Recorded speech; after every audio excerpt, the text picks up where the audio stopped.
Tomorrow, if they will be released on bail. They appeared in the Protea Magistrate's Court in Soweto today.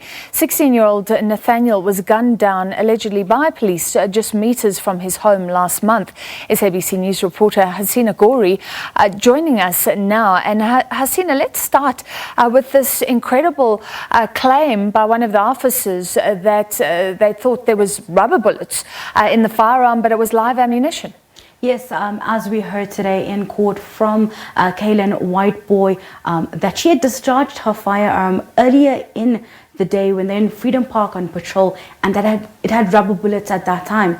And when they were then told that there was this van really, carrying stolen goods, and they went into Eldorado Park and found it parked at that place, she picked it up, seeing Nathaniel Julies coming to the car for a second time. Apparently, according to evidence by the state as well, they said that the first time they tried to warn him off, and they used the microphone from the police van to kind of, scare him away. And she had then picked up the gun the second time when he reappeared, thinking that there was rubber bullets in the firearm, and she shot. And when she was shooting, she then realized, by the force of the gun, that there was actually live ammunition in it. She says she's unaware when, it was added into the firearm, and she did not plan to shoot live rounds, and that only at that moment of her really shooting did she realize that it wasn't rubber bullets. We heard different versions from the state claiming that accused number one, Scorpion, had these pellet ammunition. That's the ammunition that has been deemed unlawful, and it's not being used by police officers for a few years now, and that he had asked another officer to add that rounds in while they were on that stakeout in Eldorado Park. We yet to find out more on what exactly took place and how that live ammunition landed up in the firearm. All right, what are the arguments for and against these officers getting bail? One of them admitting to shooting Nathaniel Julies. He was a teenager with Down syndrome. This is a community that's outraged. Yes, what we've heard from all three is that they will plead not guilty when the matter goes to trial. They've all been asking for bail.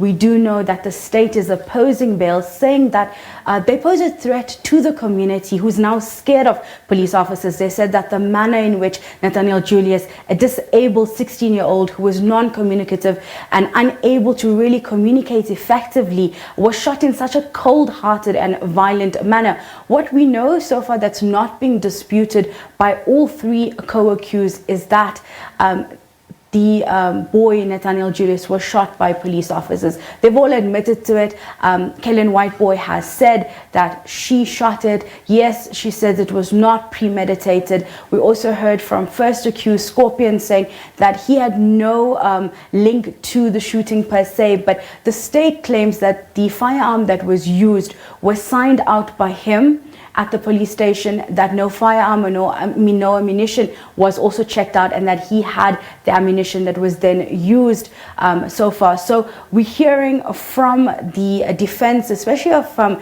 the defense of Scorpion, who said that if we allow the community to dictate, whether or not someone gets bail, that it will lead to anarchy, and that it makes it the community no different from criminals.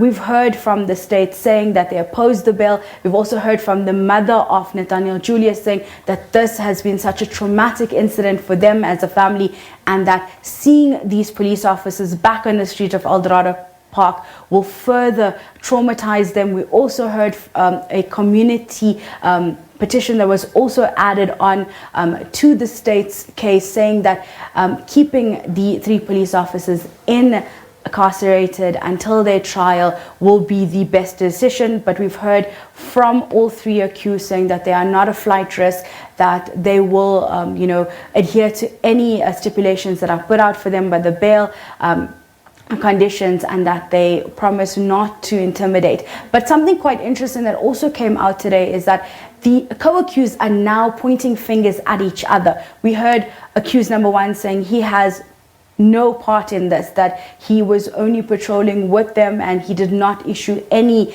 kind of,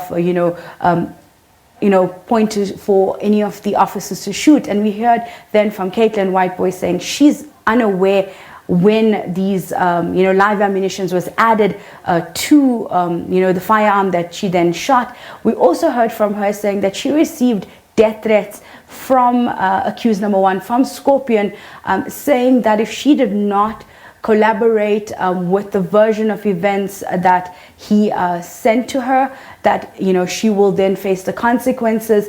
This was before statements were done. She says that there was also attempts by the police officers to fabricate evidence and to recreate the crime scene to show that there was a shootout, and that is the two live ammunitions that were found at the crime scene, which we now hear from the state, as well as from accused number two, that Scorpion had phoned around looking for this ammunition to be added, and accused number three was then sent to the crime scene to go and plant that live ammunition in an attempt to kind of create that there was a shootout between gang members and not just one shot that killed Nathaniel Julies. So this adding to the claims of tampering. Thank you very much. Those police officers themselves in the dock. That was SABC News reporter Hasina Gori.